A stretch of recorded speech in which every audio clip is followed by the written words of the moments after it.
Golden State Media Concepts bring you Book Review Podcast, a haven for bookworms of all ages and the widest genres, from mystery to memoirs, romance to comedy, fantasy to sci-fi. If you love to read, this is a podcast for you. It's the Golden State Media Concepts Book Review Podcast.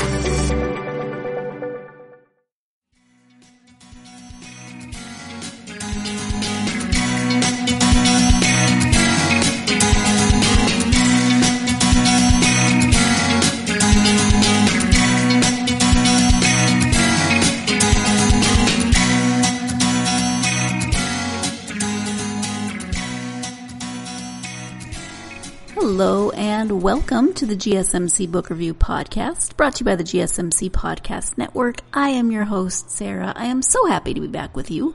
We have had some scheduling snafus of late, and so I have not had an episode. I didn't even go back and listen to see who I said was the author for this episode because there's just been a lot of rescheduling happening, which is fine. These things happen. It's kind of partially the time of year, partially a lot of unforeseen circumstances. But several authors have needed to reschedule. So they're coming up in the rotation, just not quite when I expect them to initially. Not a problem. I hope you had a great week. A great couple of weeks, actually. It is that time of year here in Portugal where it's colder inside than it is outside. It's 65 degrees right now with about, I forgot to look, but it's anywhere from 95 to 98% humidity. It's very damp this time of year. And houses are made to keep heat out during the summer. So in the winter, it's often colder inside than it is outside. If I go outside and stand in the sun, it's great. Inside my office, it's my fingers are cold and I'm wearing a sweatshirt. 65 degrees in December. Nothing to sneeze at. Don't get me wrong. It's beautiful. We went for a walk the other day. We bring the dogs to the office and we like to take them for a walk at lunchtime just for them to get out and get some exercise and go use the bathroom, and for us to get out and soak up some sunshine. And I took my sweater off and was just walking in a tank top. It was that nice. So I really cannot complain, even though it sometimes seems ridiculously cold inside. But yeah, it is what it is. How is your December going? How's your holiday season going? Whatever holiday you may celebrate. Hanukkah just finished. So if you celebrated Hanukkah, I hope that you had a wonderful 8-night celebration. If you are getting ready for Christmas, I hope that's going well. If you celebrate Yule, that's coming up. If you celebrate Kwanzaa, that's coming up. I hope that all of your preparations are going well and they are what you want them to be. Family, friends, decorating, food, whatever your celebrations look like. I hope you are getting that. So, to today's author interview, we are turning our attention to historical fiction. I am interviewing Bryn Turnbull, and she is the author, as I said, of historical fiction. In this particular case, we are heading to Paris and Champagne, France, during World War II. The book is called The Paris Deception. Let me give you a description of the book. Sophie Dix fled Stuttgart with her brother as the Nazi regime gained power in Germany. Now with her brother gone and her adopted home city of Paris conquered by the Reich, Sophie reluctantly accepts a position restoring damaged art at the Jeu de Paume Museum under the supervision of the ERR, a German art commission using the museum as a repository for art they've looted from Jewish families. Fabienne Brandt was a rising star in the Parisian bohemian arts movement until the Nazis put a stop to so-called degenerate modern art. Still mourning the loss of her firebrand husband, she's resolved to muddle her way through the occupation in whatever way she can, until her estranged sister-in-law, Sophie, arrives at her door with a stolen painting in hand. Soon the two women embark upon a plan to save Paris's degenerates, working beneath the noses of Germany's top art connoisseurs to replace the paintings in the Jeu de Paume with skillful forgeries. But how long can Sophie and Fabienne sustain their masterful illusion? That is a description of The Paris Deception by Bryn Turnbull. You know I love historical fiction. I have read, not as much as is out there, but a lot of historical fiction set in World War II. It's just amazing how many stories and places and people you can create stories around during that time period. And Paris during that time period, I don't know as much about, or I'm learning more about. I've read several books now, but before I started reading historical fiction set in France, and this has been many years, but I mostly knew more, I think, England-centric historical fiction for World War II, and of course some American-centric, since I am American. But I'm always fascinated to read the stories of the occupation or the war or resistance, however it is, in other parts of the world as well. And there are a lot of great books out there where you can learn a lot about what happened in other countries during World War II. This is one of them. I knew about the looting of art from not only Jewish families, but from any families, any people that the Nazis deemed subhuman, not good enough, whatever, however you want to say it. They stole a lot of art, and Bryn talks about that. We'll talk about that in the interview. So it was really interesting to see that even though the characters are fiction, Sophie and Fabienne are fiction, the work that they did, the museum that Sophie works in, all of this was real, and one of the characters is based on a historical figure who really was working with the resistance at this time. So I got to learn lots of interesting information from this book, and we're going to talk about that. So let's go ahead and turn to the interview so Bryn can tell you more about the book and her reasons for writing it, her research, etc. Again, the book is called The Paris Deception. Hi, Bryn. Welcome to the podcast. Hi. Thank you so much for having me on. Thank you for being here. I'm excited to talk about your book. It's historical fiction, World War II. But before we do that, if you wouldn't mind introducing yourself, just a brief introduction so my listeners can get to know you a bit, that would be great. Yeah, absolutely. So my name's Bryn Turnbull. I am an author of historical fiction based in Canada. I'm living currently in snowy Toronto. I've written 3 books. My first was called The Woman Before Wallace. My second is The Last Grand Duchess, about the Romanovs. And my third book, the one that we're here to talk about today, is The Paris Deception.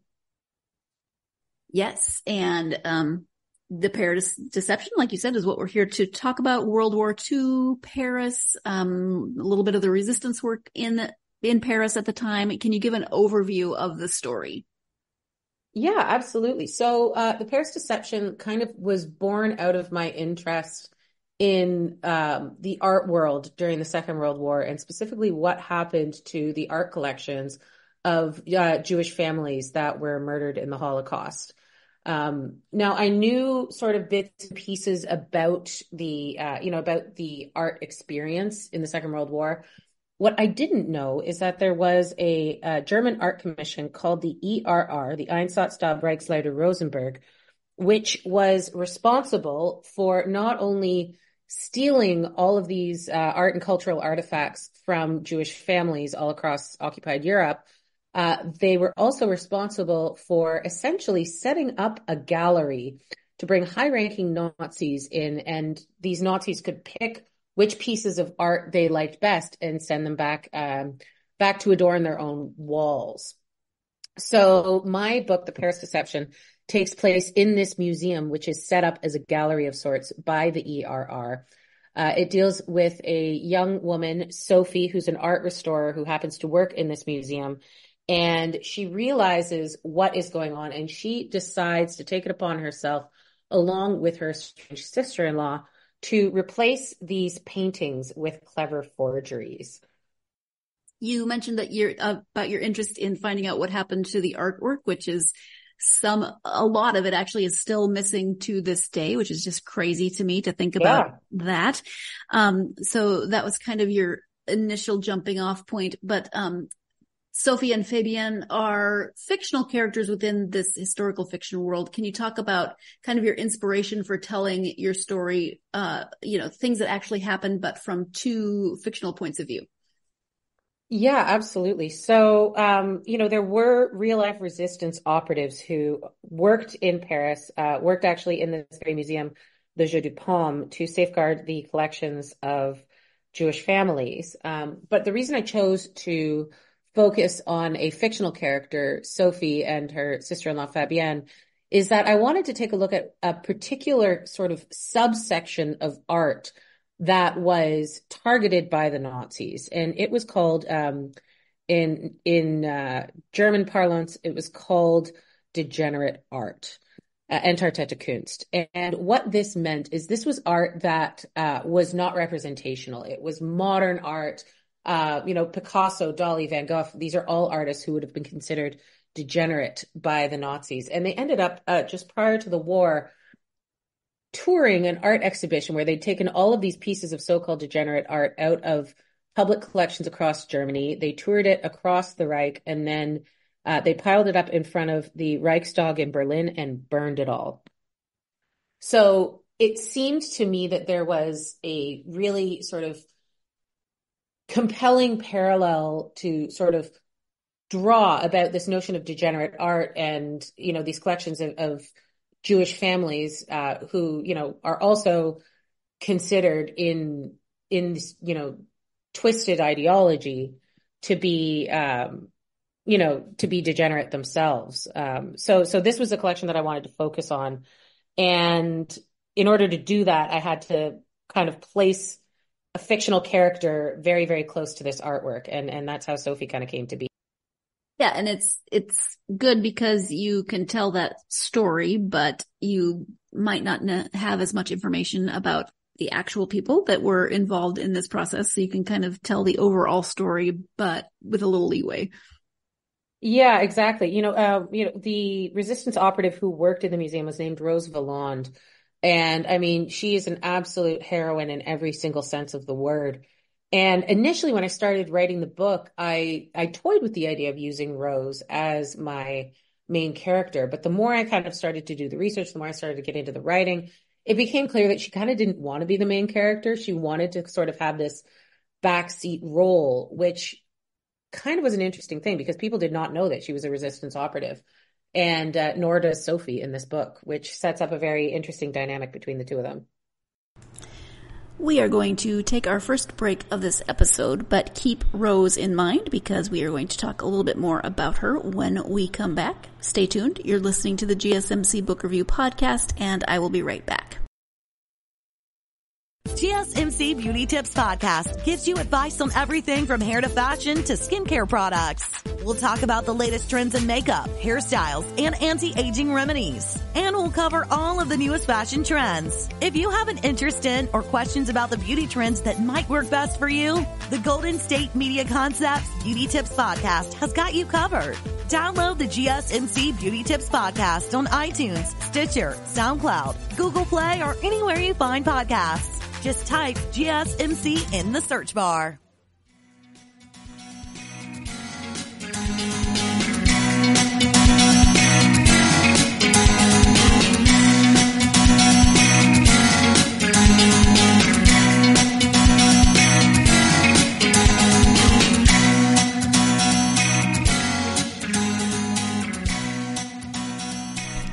Welcome back to the GSMC Book Review Podcast and my conversation with author Bryn Turnbull. We are talking, of course, about her historical fiction novel, The Paris Deception.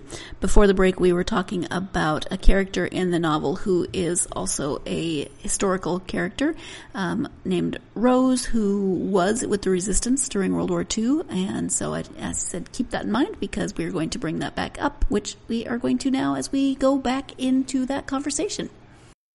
Yeah, it's almost as though the real person kind of came through what you were writing. It was like, nope, I was in the background in real life. I don't want to be in the foreground in this book either.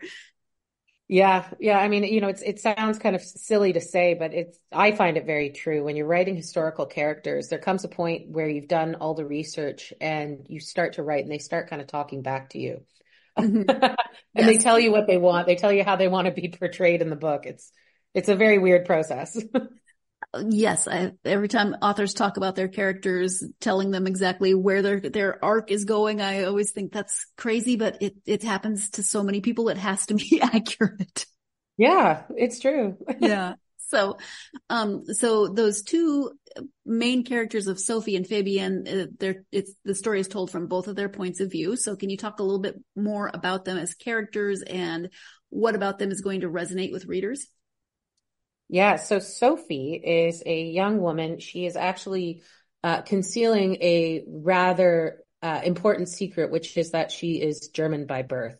And she and her older brother, Dietrich, in the 1930s, having grown up in this, ideologically restrictive Hitler Youth kind of environment, they see what's happening in Germany and they don't agree with it. And so they end up in Paris, which is, of course, much more to their liking and much more ideologically aligned to who they are as individuals.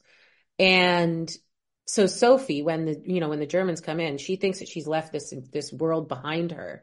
But of course, when the Nazis invade France, that world that she left behind comes back in a very horrible way. Her brother Dietrich is a very prominent character in this book, even though he is no longer alive when the book begins, because he marries Fabienne, who's my other main character. And Fabienne is a young bohemian artist.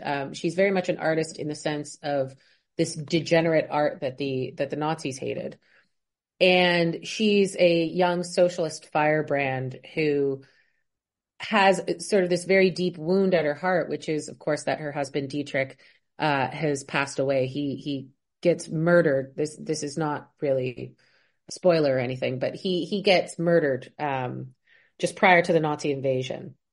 And so these two characters, I didn't want them to be friends at the start of the book. I thought it was more interesting to set them up kind of as not really antagonists, but as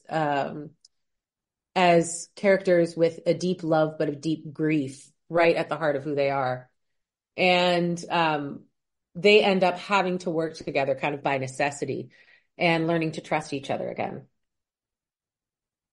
And they have interesting parallels because they go about their experiences during the war, their day-to-day lives during the war in very different ways, and they kind of don't approve of the other one. But objectively, they're doing a lot of the same things, just from different points of view. Yeah, very much so. I when I started writing this book, I really wanted to look at what was the experience for the average Parisian during the Second World War, because we all look at it with the benefit of hindsight and with the benefit of,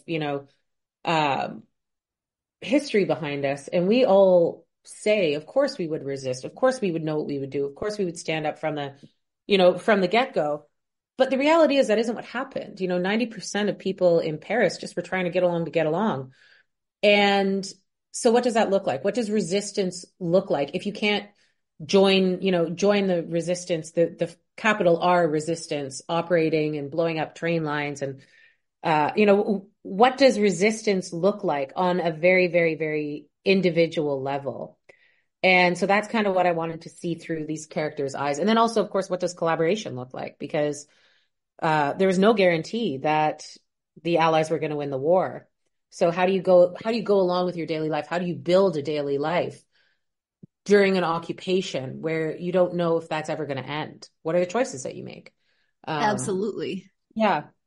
Yeah. And it is crazy to think, because we do come at it from our own perspective. We know that the war is going to end, that the Allies are going to come in and liberate France, etc. But people then did not. And I would imagine that maybe some readers, but certainly people living at the time might not see what Sophie and Fabienne are doing as that important in terms of like overall resistance.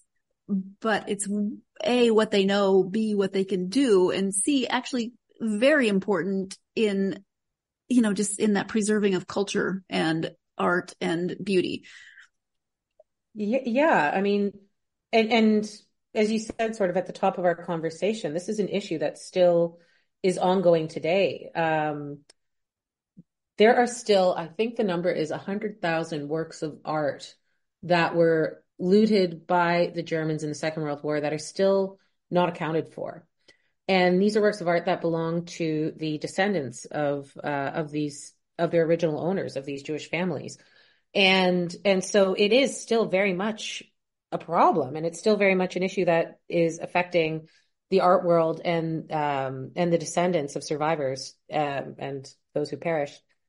It's still very much affecting them today. That number is mind-boggling. I mean, that's what's left. The amount that was stolen in the first place, just every time I think about it, is incredible. Yeah, they estimate that the Nazis stole 20% of all of the art in Europe during this war. Yeah, wow. So can you talk a little bit about writing from these two different points of view? Were there any particular challenges in writing it that way? Or, I mean, it definitely tells the story from multiple points, but just talk about the writing experiences and, any successes or challenges that you experienced.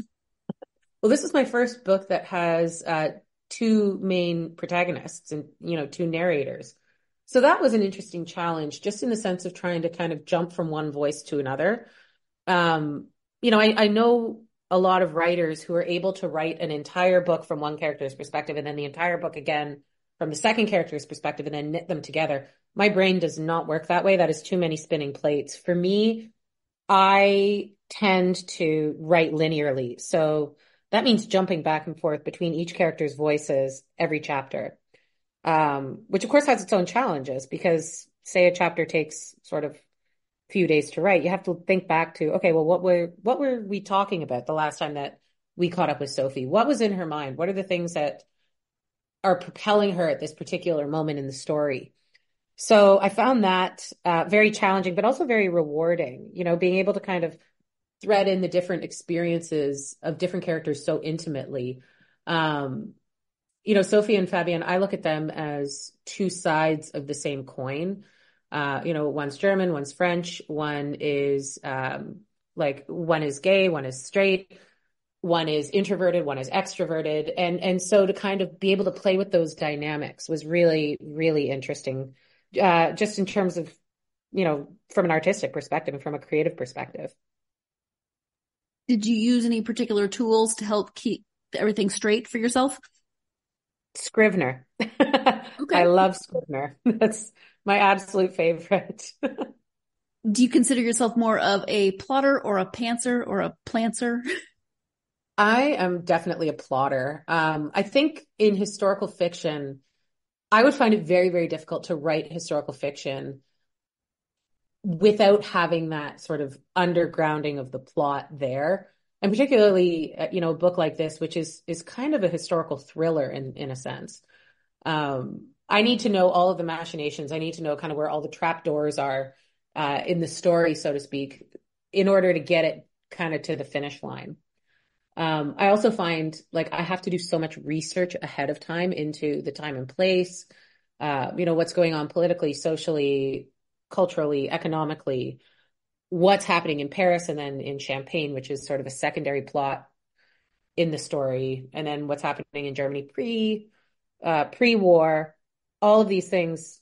If I was doing that by the seat of my pants, I don't think I could. I think I'd collapse. Makes sense to me. Yes, I'm always fascinated by people who are just pure pantsers, and they kind of know where the story is going to end up, and how they get there is even a mystery to them. So it's like alchemy. It's magic. Yeah, it's something. Yeah, it's amazing. I consider myself like a plotter with 2 Ds, right? Like it's just get from one chapter to the next and know what's happening. Yes.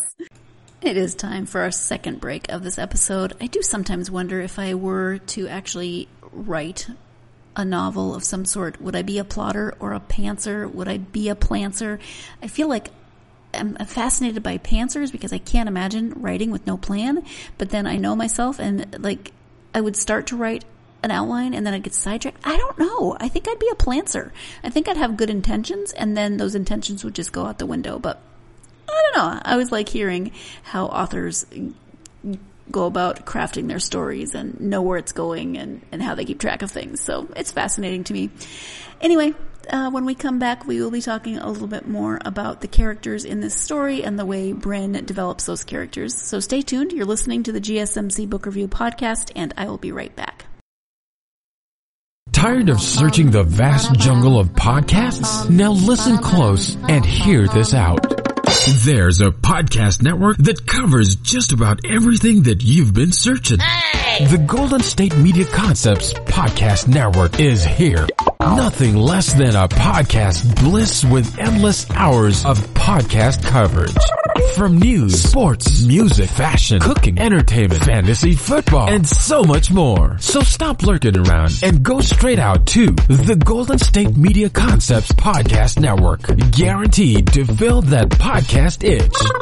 Whatever it may be. Visit us at www.gsmcpodcast.com. Follow us on Facebook and Twitter, and download us on iTunes, SoundCloud, and Google Play.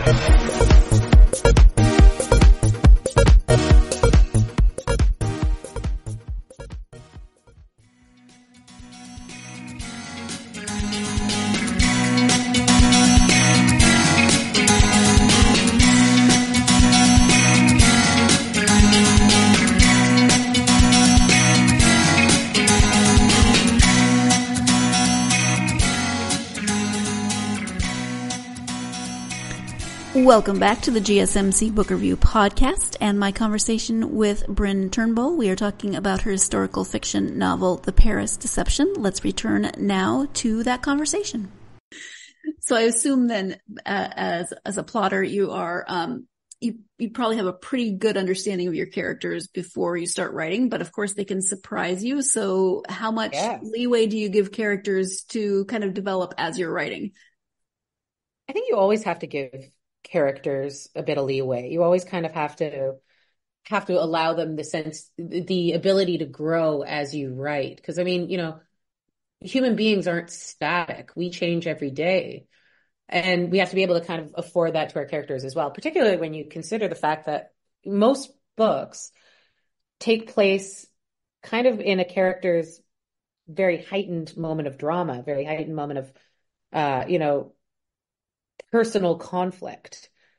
So I'm always interested to see kind of how the character develops from the starting point that I give them. Like, I know their whole backstory, that I develop the backstory for each of the characters. I know their childhood traumas. I know where they grew up. I know what they did in their spare time, and all of that kind of feeds into when I set them on the page and say, run, feeds into that, like, okay, what are the observations that they're going to make that would be different from mine, and different from each other's, and that's kind of fun. I really enjoy that whole process.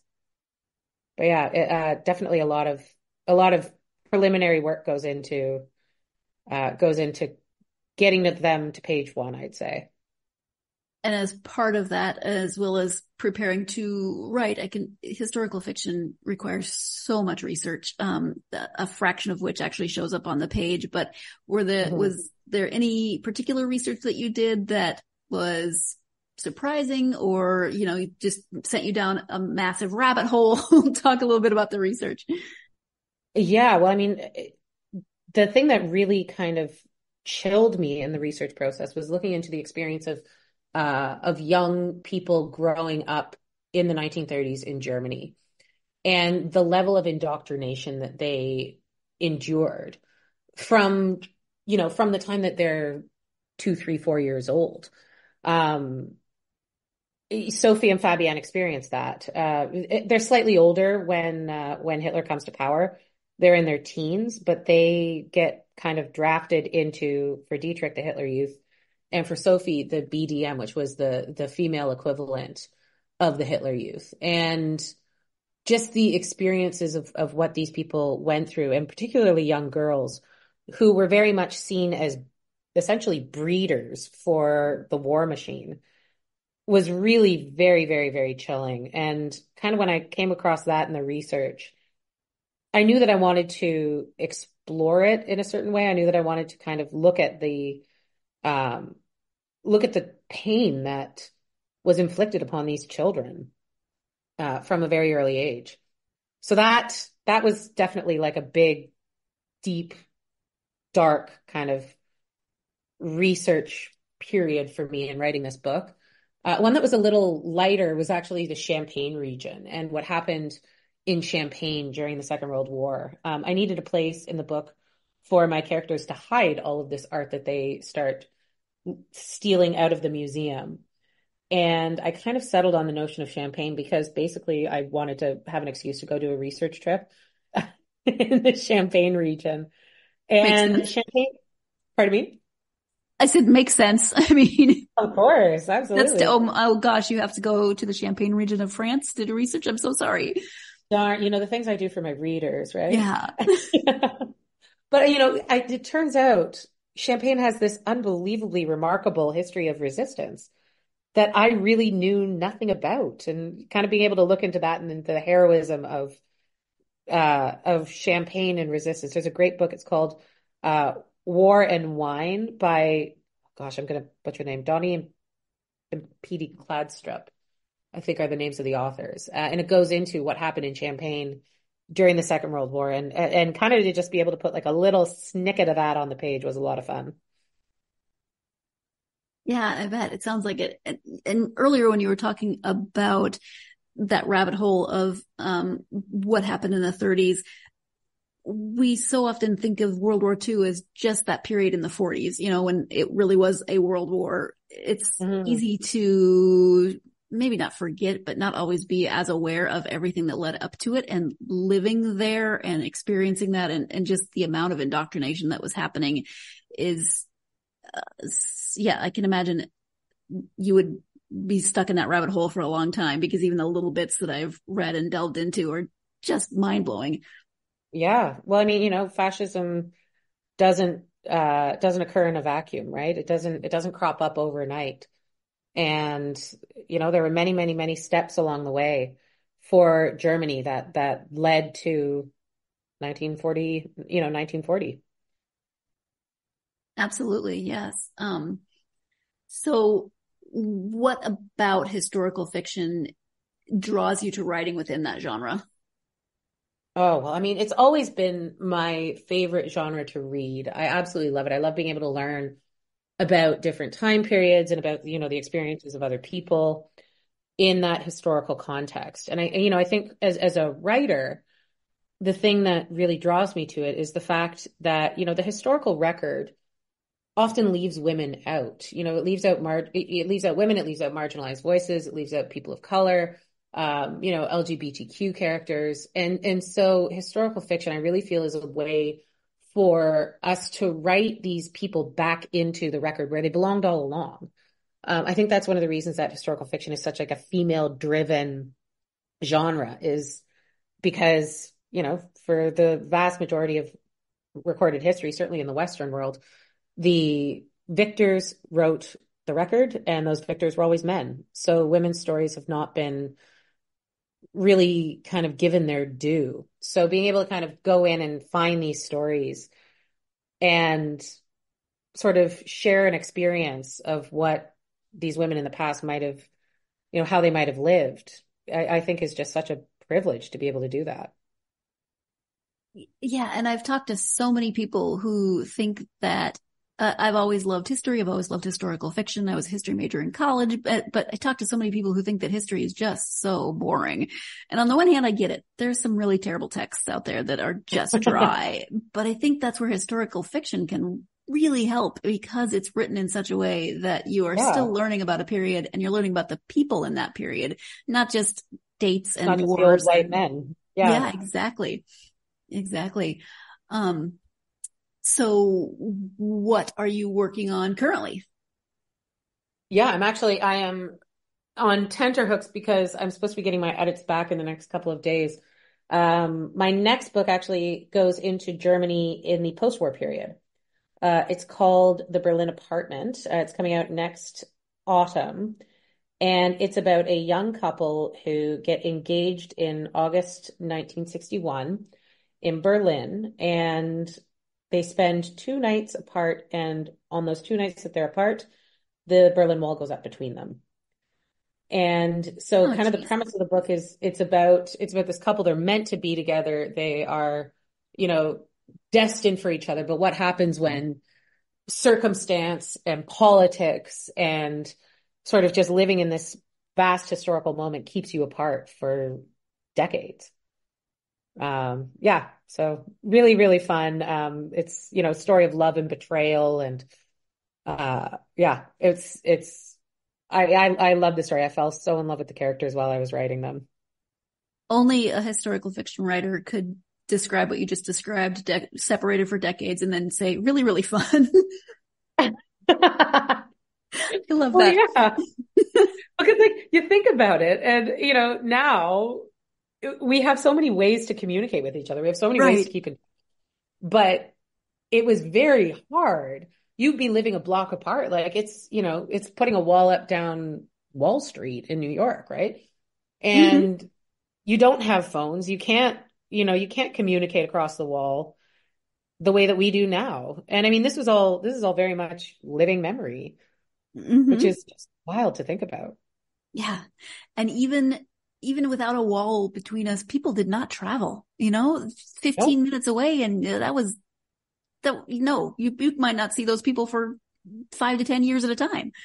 Yeah. I mean, like entire families, like there are these like heartbreaking images when the wall went up of people, you know, coming to a window where they could be seen across the wall because they just gotten married and they were never going to see their parents again, or, you know, holding their children up across the wall so that relatives could see them, you know, before the wall got higher and bigger and more insurmountable. It's quite something. And the lengths people went to reunite, you know, tunnels dug underneath the walls. People, you know, there was one man who built a hot air balloon to try and fly over the wall to get out of East Germany. And I mean, you think about that, it's just remarkable what human, you know, the lengths of ingenuity people will go to for freedom.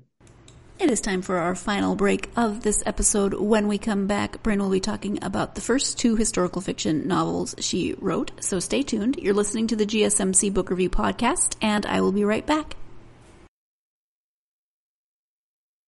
Still on the search of that one true love? On the limbo in this crazy world of dating, marriage, relationships? Well, listen to the Golden State Media Concepts Relationship Podcast, your one-stop podcast for everything about relationships.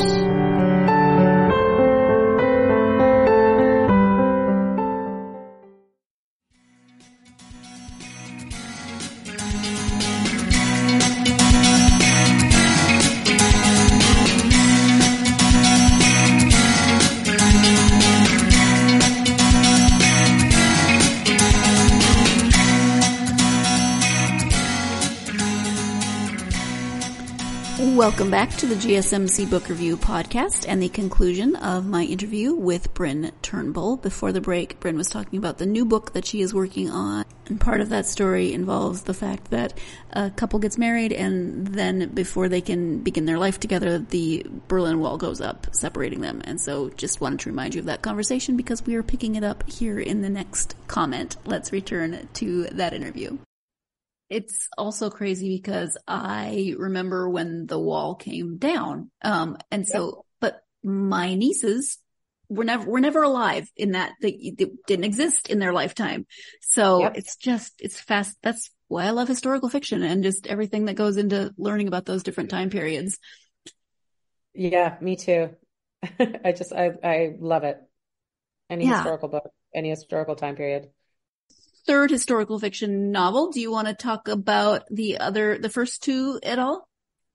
Yeah, for sure. My first book, it's called The Woman Before Wallace, and it is about, it's basically a precursor to The Crown. You could kind of call it.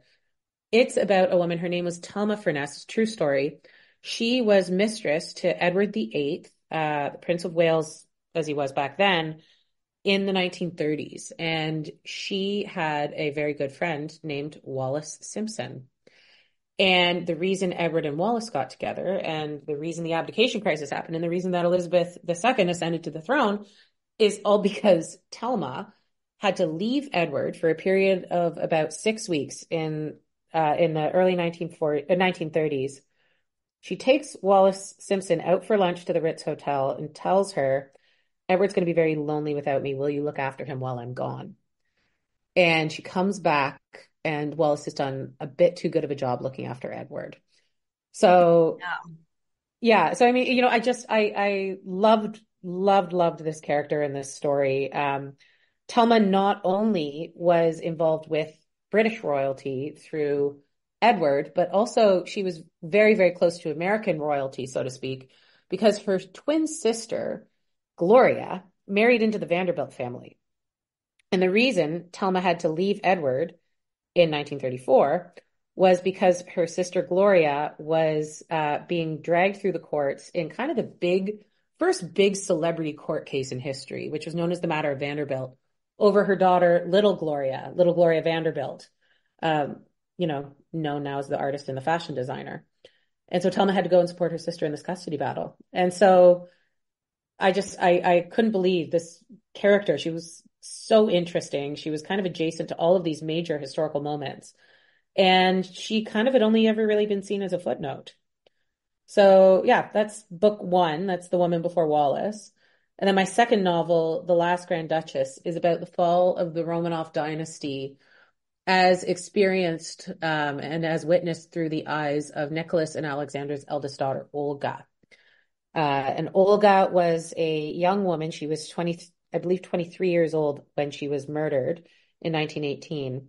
She had worked as a Red Cross nurse during the First World War. And when Rasputin was murdered in 1917, her sort of reaction was, I understand why they did it, which I thought was just such an interesting thing, because all I had really known about the Romanovs up to that point, particularly the Romanov girls, the daughters, was that they were these very sheltered young women. And yet here's Olga, who actually had quite an astute mind and was quite heavily involved in the abdication of her father. So yeah, that's my second novel, The Last Grand Duchess. And yeah, then I moved on to The Paris Deception. Now I'm going to Germany, and I'm kind of just making my way through Europe. Sounds good to me.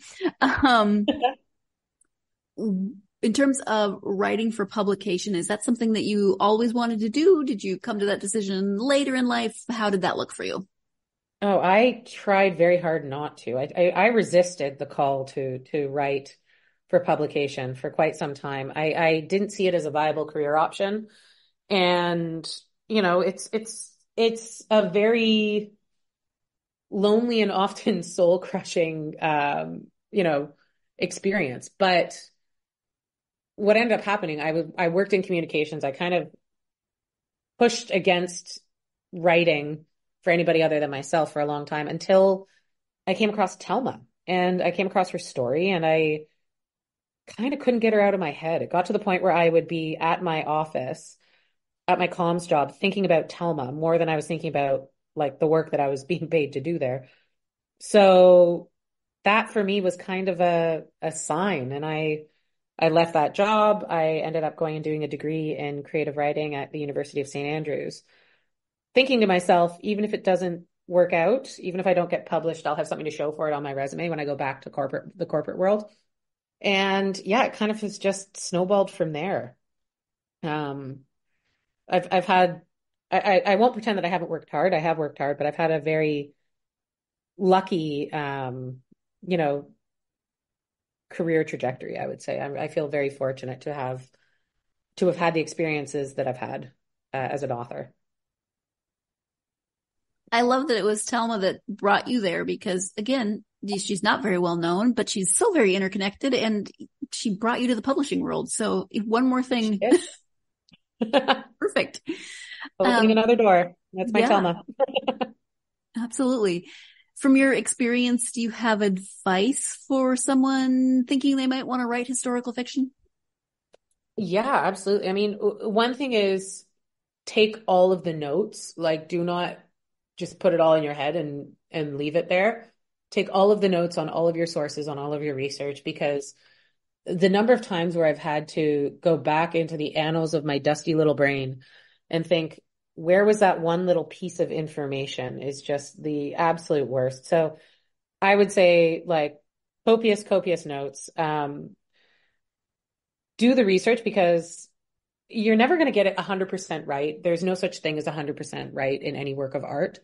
But, do the research and really engage with the historical time period, because if you're not engaging with it, if you're just putting your characters into that time and place because you love the costumes or the setting, that's not a good enough reason. They have to kind of interact with the world around them, and they have to be kind of shaped by the world around them. So I'd say really enjoy that process, because it is a lot of fun to be able to create those characters. Thirdly, like your characters. You spend a lot of time with them. Even when you're not at your desk writing, they're in the back of your head chirping away. So make sure that you enjoy spending time with your characters, because you spend a lot more time with them than you think you will. For sure.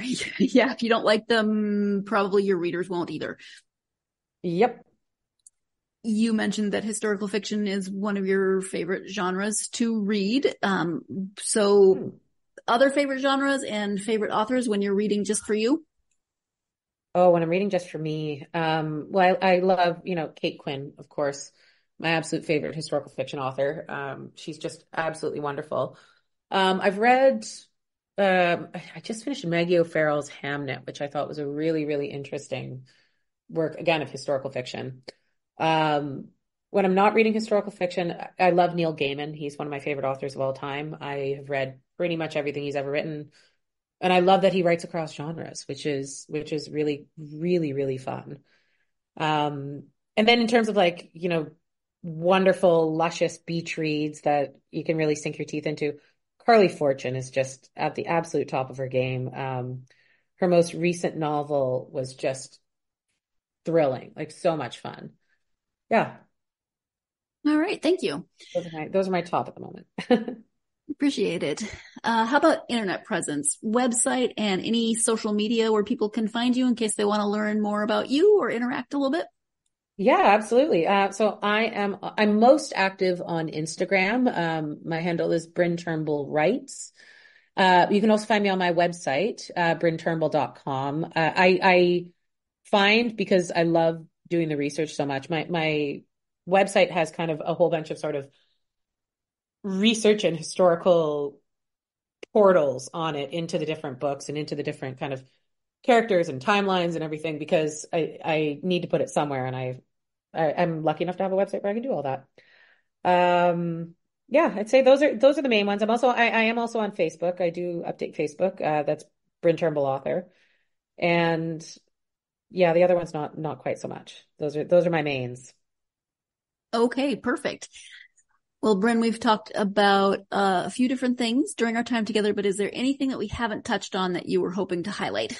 Thank you so much for having me on. This has just been an absolute pleasure. Getting to chat about all things historical fiction is my absolute favorite, but also, as a writer, you spend a lot of time on your own in your own head. And so being able to kind of talk to people and it's very nice. So thank you for having me on. Oh, absolutely. And thank you so much for taking the time to talk to me, not only about the Paris Deception, but writing in general. I really appreciate it. It's been great. Oh, thank you. Thank you so much for having me. Thank you once again to Bryn for joining me to talk about all of her writings, but especially the Paris Deception, and for having a great conversation. I really appreciate it. As always, love having authors on the podcast. We're getting closer to when it's not enough time to buy presents for the holidays, but you don't have to have a reason to buy a book, especially one where you can learn something. So historical fiction books are great for learning about a time period or a place or people that you might not have known something about. So if you are at all a fan of historical fiction, I definitely encourage you to check out The Paris Deception, maybe some of Bryn's other books as well, and buy it for yourself for a late Christmas present or a New Year's present, whatever. I'll find a reason for you to buy a book. Just ask me. I'll make up holiday for you. But thank you to Bryn, and definitely check out this book if you are interested in historical fiction, in Paris, in World War II, etc. I hope you'll join me for the next episode when we have a returning author. If all goes well, no scheduling snafus. Returning author Allison Levy will be joining me to talk about the first book in a new series that she is working on. We're going to fantasy this time, so the main character is a witch, and we'll be hearing more about that book when Allison joins me. So hopefully you will join us as well for that conversation. In the meantime, as always, if you're a fan of this podcast and want to help in any way, there are several things you can do to get the podcast out to more listeners. First, of course, you can like, subscribe, follow on whatever platform you listen to the podcast on. That way you'll always get new episodes when they come out. You won't have to guess about scheduling snafus. You'll know when there's a new episode out. You can also leave a review on those platforms, written or starred. Great, wonderful, very helpful. Doesn't have to be complicated. Any kind of review helps the podcast get more listeners. And then finally, you can follow the podcast on social media. As you know, come find the podcast and me on Facebook, Twitter, Instagram, and TikTok. Let me know what you've been up to, especially what you've been reading, what you want to read in 2024. What are your 2024 reading goals? I'd love to hear.